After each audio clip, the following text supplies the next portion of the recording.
วันที่26มีนาคม2025กรมการจัดหางานกระทรวงแรงงานและสวัสดิการสังคมแจ้งมายังพลเมืองลาวผู้ที่มีความสนใจไปเฮ็ดเวียกต่างประเทศทราบว่า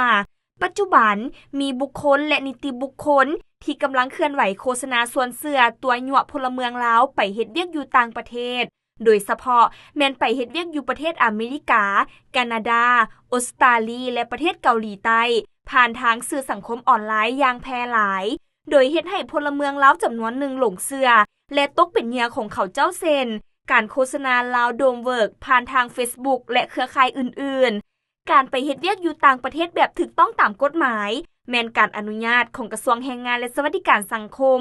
บนพื้นฐานการขออนุญาตจัดส่งของบริษัทจัดหางานที่ได้รับการสั่งตั้งขึ้นจากกระทรวงแรงงานและสวัสดิการสังคมเพื่อให้เคลื่อนไหวเวียกงานบริการจัดหางานให้พลเมืองลาวเท่านั้นพร้อมนี้กระทรวงแรงงานและสวัสดิการสังคมยังบ่ทันอนุญาตให้พลเมืองลาวไปเฮ็ดเวียกอยู่ประเทศอเมริกาแคนาดาและออสตราลีเนื่องจากประเทศเหล่านั้นยังบ่ทันมีสัญญาร่วมกับสปป.ลาวว่าด้วยการจ้างผู้ออกแรงงานลาวเทื่อ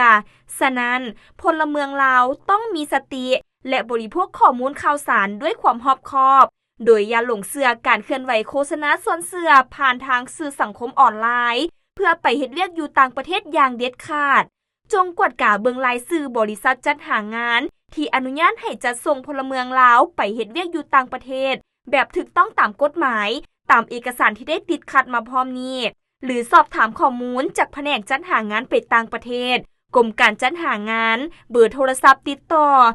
020 5551 8051 020 5551 8051หรือ